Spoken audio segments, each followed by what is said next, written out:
There, that should work. Okay, I think we're there now.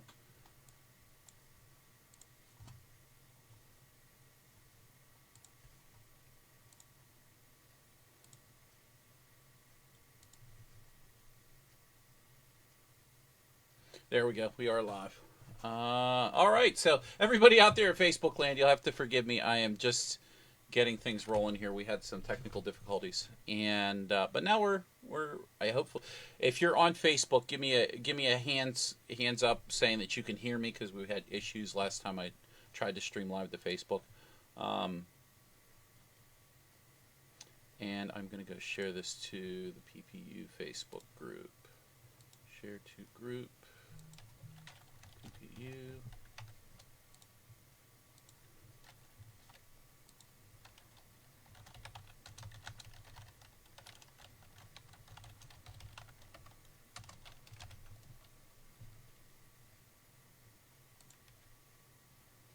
Post. Okay. So Carl, you obviously found it. Thank you. You can, I don't. I just need somebody to tell me if they can hear me out in Facebook land. So everybody out there in Facebook land, hello. Thanks for your patience. I knew I would get there. Sometimes things take a little bit more time than you expect. So, um, Russell McFarland, if you can hear me, since you just like the post, why don't you let me know you can hear me, like my physical voice, like blah blah blah. Come on, buddy. Oh, I see. Okay, okay, they're coming in now. Some people can hear me. That's good news. Yay! Thank you, thank you. Okay, so I don't get to drive the bus all the time, but every once in a while I get to. So today is an example of that. I'm going to go ahead and get started. I have started the recording on the screen capture so that hopefully, if at some point I ever get caught up with the amount of work I have, I will definitely put this up on YouTube and put it on the PPD website. But for now, it's going to be saved here on our PPD Facebook company page, and we shared it in the PPU Facebook group. And so today, what we're going to do is we're going to go over the basics and simplicity of the pinwheel effect. Now, a lot of people might say that the pinwheel effect is a rather simple effect, and you would be right. There's not a whole lot of surprises, but I think sometimes when we sit down and we look at something that somebody does, or put yourself into a position where you're not physically doing the thing and you see somebody else doing it, sometimes things come to you like, oh, he did that, and I never thought about that before, and it sends off these little triggers for you to to get excited about trying something different with it. So hopefully, if you've been following along with us in the PPD webinar series, one of the things that you've already learned, well, we did it about 3 or 4 weeks ago. One of the webinars back in August, we talked about value curves and color curves and the droppers. That's if I go ahead and switch my screens here. Now I'm in the bottom right here, and if you look at these color droppers and these value curve droppers, we talked about this in a previous video. So I invite you to go back into the playlist at the PPD company Facebook page. There is a video that talks about these and specifically what they do, and we're going to utilize some of that in some of the examples today to get you some different things that maybe you never thought about before. So with that in mind, we're going to go ahead and get started with the PPD webinar for tonight. This is the first one for September, and we'll have another one. If you have any questions or comments, go ahead. If you're in Facebook, if you put them there, please forgive me, I might miss those. But if you have any questions or comments, by all means, put them there. If you can join us in the Zoom room, the link is up there. I have chat opened, and Scott just mentioned, he mentioned a moment ago, he said the windshield wiper effect. Well, yes, we're going to talk about the windshield wiper effect tonight. Actually did that for the monthly sequence, so that's coming up. So anyway, let's go ahead and get started. So the basic default of the pinwheel, there's nothing fancy here. I tried to make this as basic as possible so that everybody can see exactly what's going on with the pinwheel. When you put down a default pinwheel, These are going to be your default settings. You're going to have the arms set at 3 arms. Usually, if you just open a new sequence, 2 colors are primarily selected. The left 2 color boxes are selected. I only added the green, and that was the third one for each arm, so that you could see what's going on. Size is always set to 100. Twist is set to 0. Thickness is at 0. Speed is set to 10. These are all the defaults, and the offset is set to 0. So a number of these functionalities, whenever you take the time to mix and match them, you'll come up with some interesting things. So let's just go through one by one exactly what each one of them is. So the first thing that we talk about, the first function that we have is the number, the actual number of arms, which I'll go back here. The number of arms is the slider here. We can go up to a whopping 20 arms. Now, notice that as you increase the number of arms, leaving the speed the same, the more arms you have, the faster it appears to go. That's not the case. It goes just as normally fast, but if you slow it down to 1 and you have 20, now if you put only, like, go back to the 3, you'll see how painfully slow that can be. But you get the idea that these two sliders kind of work pretty good together. But as far as the arms go, your default is 3. You can go all the way up, and you can have up to 20 arms total. So that's kind of cool. Now, the second thing that is on the list is size. And the default is 100. And I believe 100 not exactly scales it, but it typically will cover up a square area that is that will go over top of the edge of the square, but it may in fact not go to the edge of the right or left if you have a matrix. So it probably is one of the easiest ones to work with between this and the fan effect. They're very similar, but they're built very different for different reasons. So I want to show that the size thing is an issue. It helps you create. If you have a P10 panel, or you have, like, let's say a 30 string by 100 pixel count mega tree, you can fit more stuff into a matrix panel or a tree that has more pixels. That's just the way it is. When you have a smaller matrix panel, you can't fit as many things. So small, making something small on those becomes a little bit less well defined. It doesn't necessarily mean that it doesn't look good. It just may not have enough pixels to make it look as good as you'd like it to. So always, just in general in life, as they say, more pixels is more better, right?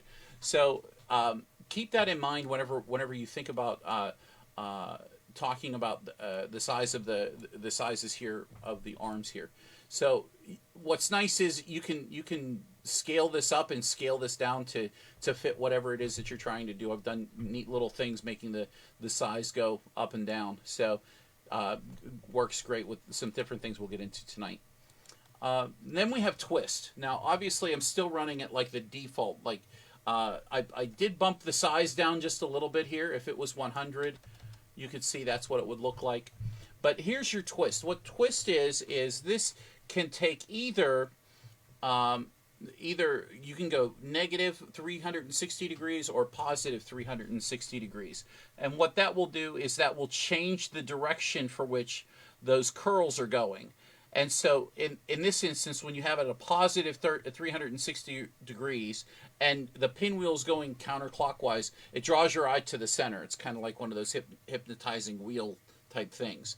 But if you spin it the other way around and you go to the negative and you're going counterclockwise, and counterclockwise is the default, by the way, which we'll get into, then you can see it has the outward appearance. And then when we reverse this, these are obviously reversed. So that's a functionality that's built in, is that ability to twist and I'm sorry, I'm doing the wrong thing.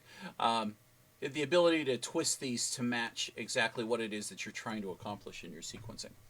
So next we have thickness. Now thickness has a lot of nice useful attributes to it.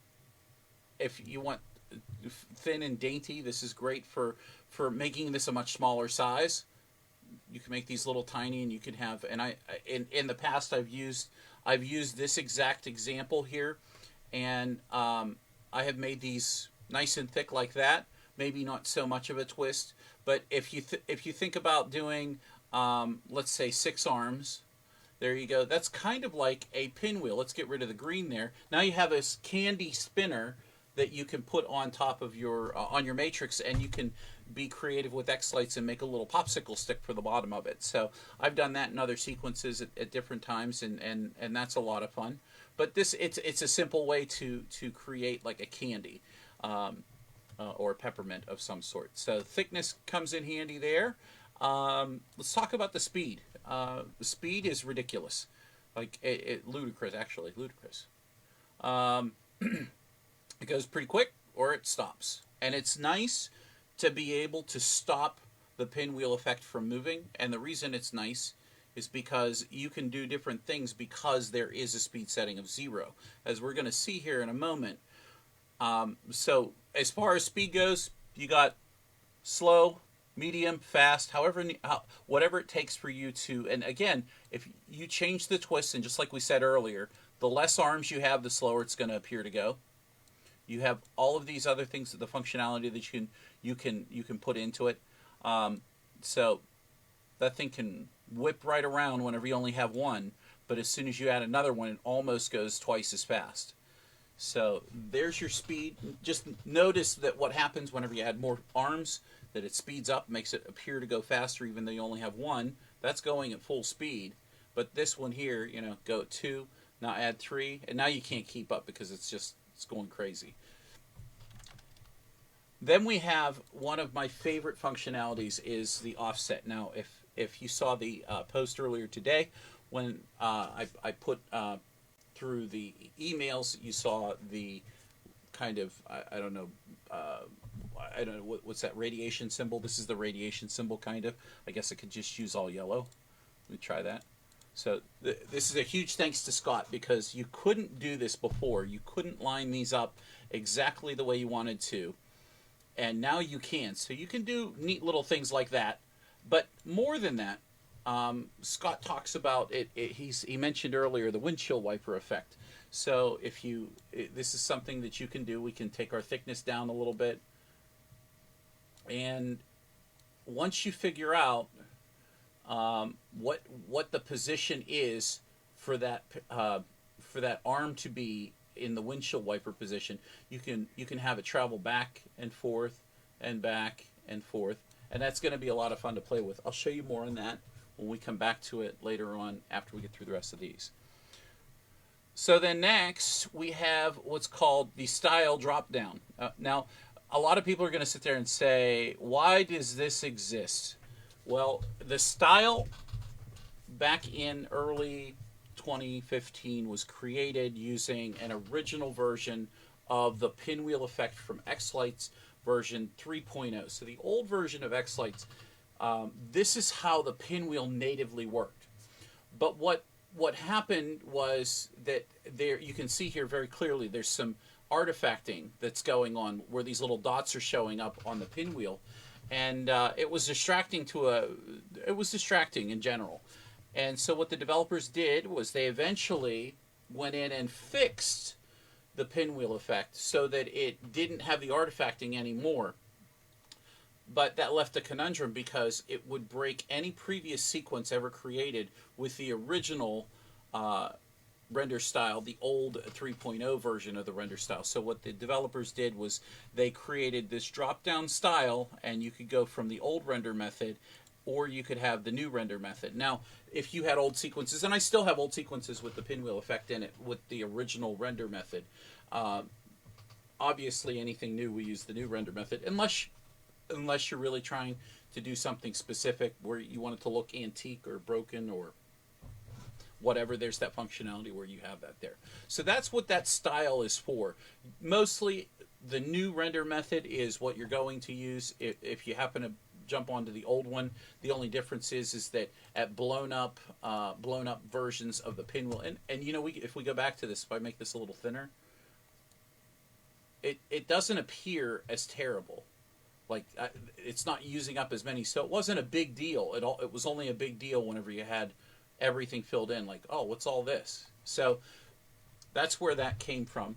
At least, and by all means, if I haven't exactly described it, that's what I've came to realize over time with using xLights. So offset, or I'm sorry, the next section is the rotation checkbox. So we, by default, we automatically go in a counterclockwise, a CCW. If you're from down under, they say anti-clockwise. So you can put in the comments whether you believe it's one or the other. But yes, the anti-clockwise is the default, and checking the box here is what causes it to change in directions. So the challenge with using the clockwise and counterclockwise motion, a lot of people want to be able to set the effect to switch back and forth on its own. Well, in order to switch it back and forth on its own, you really can't do that. But what you can do is we can work with the offset to have it switch back and forth during the duration of the effect. Or you can just lay down another version of the effect going in the opposite direction. So you still have that switchback if you want to do that to the different beats of the song. So that's, keep that in mind. There's no direction like value curve left and right, or clockwise and counterclockwise. Next you have the 3D drop down, and so just the basic default of the Pinwheel is either a straight size of 100, and then you have a twist of 0. So this would be the default. Thickness would be, I think, 1, and so this would be the basic default of the Pinwheel. But the problem is that if you, the thicker you make this, maybe you want to soften the edges. So what they added was they added some functionality where you could use the drop down here, and you could kind of fade or feather out the edges of the Pinwheel. So you have this nice bright center line, which is your solid color, and then the outer parts of it would be feathered out to the edges. So, and obviously, if you take this and you take the thickness down, the smaller the thickness, the less feathering that's there. The larger the thickness, you can see the clear defined black lines in between. All of those separating the actual fans on the Pinwheel. And then we have a couple other versions of this as well. So if you use the drop down, and we have an inverted, a 3D inverted. So instead of having the standard fan 3D, Pinwheel 3D, what you have is where the solid line in the center, now it reverses it. So you have a negative space in the center of the fan versus, and the feathering is towards the center, and the solid colors are on the outside. And finally, you have sweep. And what sweep is the brightest of all the colors, and is on one edge, and it feathers, and I'll slow this down a little bit, and it feathers out to the back end of the effect. So you have this tapering off. It almost looks like a 3D look at your physical fan blades where they're curved, and you can kind of tell that they're curved. So that's kind of what they went with, and it's very useful in doing a lot of things in your sequences. Then from the drop down, then we're going to move on to our axis adjustments. You have the X and the Y axis, and these are the last two things that are part of the effect. So basically what the X axis does is this takes you left and right. It travels from left to right across these the plane of the matrix or whatever it is that you're portraying this on. Let's just straighten this out a bit. Let's size this down a little. This is what I want to do. There we go. So, and I have this on sweep, so you can kind of see how it's interesting to play with different sizes. You can have nice little tiny things, and you can have it travel from left to right across the screen, or you could purposefully place these side by side. So for an example, you could have this here, and you could slide this over to the middle, and then you could have another one here, and you could slide this over to this side over here. So now you've got 3 pinwheels there that you can play with, and that's what's kind of nice about the X axis. And then obviously we take that to the Y axis. We can do the exact same thing over on the Y axis. We could go from top to bottom. So the X is on the left and right, or the horizontal, and the vertical is the Y axis where it goes up and down. And of course you can do the exact same thing. We can we can scale those down just a little bit, and we can copy and paste those, and that's the basics of getting more than one on your screen and doing different stuff. So hopefully this gives you a couple ideas. We'll go through next what's called the value curves. So all of the value curves that are available in the Pinwheel effect, you can see them here they're denoted with these green arrows with a roundabout kind of a curved arrow.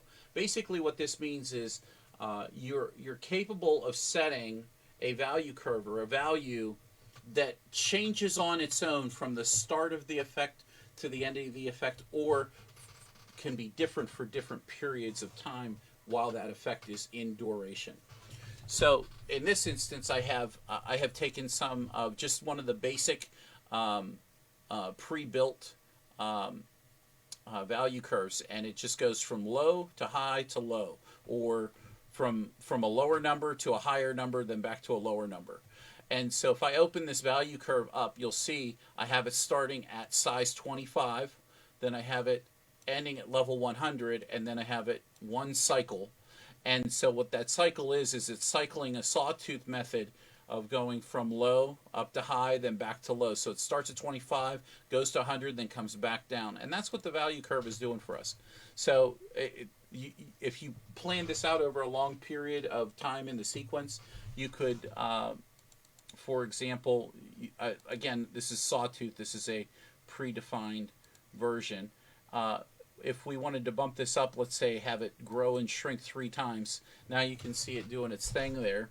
You could, utilize some of those other commands and sliders of the effects and change them up so that it either doesn't move, or maybe it's not as thick, or maybe you need a little thicker but you want more arms. You can go in and you can, you have free reign to do a lot of different things. So the value curves do present themselves as a wonderful addition, because this makes this effect absolutely useful beyond compare. So you'll see this in a lot of sequences. This is the twist. So taking the end of one fan or pinwheel and switching it from one side to another. Obviously I've turned the speed off. It has a different impact whenever it's moving. And you can see here it was nice and curled one way, and now it's still going in the same direction, but you see the blades changing hands. Next, we'll talk about the thickness. So here's another way. We'll scroll out so you can see that. So this is going from making the arms thicker and thinner, and having that sawtooth again. This is a different version of sawtooth. So 33 to 67, 2 iterations. What if we bump that up a bunch of times? It's going to kind of look frantic or frenetic. So again, these are little things that you can just sit and play with by going into the value curves, choosing something. What's decaying sign? Let's play with that. And now you have this, maybe it's a slow version of a growth in a part of a song. It's growing bigger, and then they breathe out and breathe in and breathe out. So that's another way to look at the thickness there. You have a value curve on speed. Now, this one's a little more erratic. Now, just because xLights can do it doesn't mean that it's always going to be something that's useful. And this is a good example of this. Sometimes if you're doing something where you need juddery motion, the speed works great for stuff like this. Maybe you need red and green. Maybe you just need red and green going here, and you want four arms on it, And now let's throw the sawtooth on the twist. So now you've got it doing this kind of crazy dance with the speed going real fast and real slow. And a lot of this is going to be you playing with the effect, trying to figure out how to do different things. So we'll go ahead and move on and show you. This is the offset. So we talked about earlier, and this was thanks to Scott, because he wanted the windshield wiper effect, and he finally got it. So I'm going to show everybody, since he mentioned it, I'm going to show everybody how to do the windshield wiper effect. I'm going to take this value curve off of here. I'm going to put one arm on here, and we'll change it to, let's change it to white. And let's get our fan a little thinner. And let's find the left side, let's go with size, knock the size down. That should work. Let's change this to none. Well, maybe 3D. There we go. Let's figure out. So it's 100 is exactly left, and we want it to go all the way to the right. So that'd be 166. So what we'll do is we'll go into the value curve and we'll build this, and we'll do what's called a ramp. And we said we'll start at 100, and we'll have it go to 166. Actually, we better not do that. Let's do it this way. Let's go back to Sawtooth. Let's do 2 iterations. The start is 100, and the end is 166. So, okay, 166 didn't exactly work. So that's easy. We just, oh, is it 266? Yeah, figured 266. So we'll go in there, change that to a 2. Bam. Okay, so now you've got your windshield wiper effect. And remember, we've got the ability to take this and put this over here, and we can copy and we can paste, and we can slide this one over here. So now you have your windshield wiper effect, and that's a lot of fun to play with. So huge thank you to Scott for that. There's a lot of crazy things you can do. While I'm at it, I'll go ahead and insert a couple layers below here. Copy, and I mean, you really don't have to do that. I guess you could do this. You could do 2 arms, bulk edit, and then you can add 2 colors, update, and now you've got 2 pinwheels kind of almost hitting each other, smack, smack, smack. You know, that could be some chopsticks or something there for you to play with. So there is the windshield wiper effect that Scott came up with. So in this instance, this is the offset. It's doing this sawtooth where it's going back and forth. It's got a speed on it. If we turn the speed off, you'll see it wiggle back and forth. But if you have speed on it, it'll go kind of fast and slow because it's traveling ultra fast in one direction and it's barely moving in another. But you've got your axis set on XY there, going left to right, and then you have another version of it going from top to bottom. And that's a lot of fun that you can have playing with it. Now, there's the other thing that you can do, and you can consider this kind of bonus, and I'm probably going to end it right around here. I don't want to get too much deeper into the value curves, but what I will say is what's really neat about having anything with an XY axis coordinate, you can literally tell xLights to put that pinwheel anywhere you want it. And what's so interesting about this is that a few years ago, a new tool was added into xLights, and it's called, if you go under Tools, and we scroll down and we look at this Generate 2D Path, I've done a full video on this. It's probably one of the most popular videos on the YouTube channel that we created. Is probably 2019. I think Keith created this right about then to do some really interesting things. But basically, this is a way for you to go in and physically draw a path for something to take. And what it does is it generates a value curve, and I'll call this Delete Me. And what it did was it extracted from this path that I gave it, it extracted a path to take whatever object. And if we come up here and we go in and we click on the value curves, we can go and we can load. Where I saved it from was, I called it Delete Me. So look for D for Delete Me. So Delete Me X and Delete Me Y. You see these two here?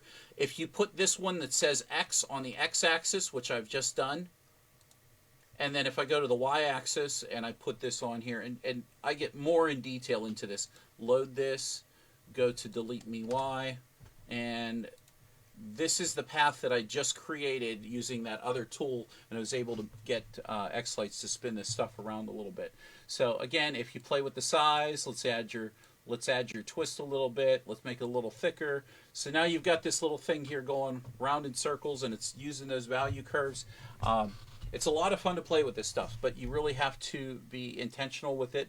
So take your time whenever you're messing around with it, and kind of enjoy it. So maybe a basic overlook of the pinwheel effect. But at the same token, the pinwheel effect is rather popular. It's rather easy to work with. So by all means, go out, take this information, guys, out there, and go and enjoy using it and playing around with it, and come up with some things and share them with us. So I'm going to wrap it up right here for the folks who are on YouTube. I think we're going to end it there. And if you are on Facebook, jump in the Zoom room. I put the links in up above the video. By all means, join us in here. We're going to do an open Q&A session. But if you like the video, please make sure you hit the like button. I'm going to sign this off and send this over to YouTube as soon as I can get to it. But in any event, if you appreciate the videos we do here on the PPD YouTube channel and the Facebook groups, by all means, consider joining the PPD Sequence Club, where you get one awesome new sequence each and every month. November is Pick Your Own coming up, and next month we're actually going to have 2 new songs in the store. So thank you for joining us, and if you have any questions, comments, or suggestions for future videos, please put them in the comments as well. I get a lot of great ideas. If you guys share that with me, I'm happy to share other things back with you so that you guys can learn a little bit more about using xLights and sequencing and so forth. So that's it for now, guys. Have a great day. Thanks for joining us, and we'll see you next time. Take care, and bye for now. And there.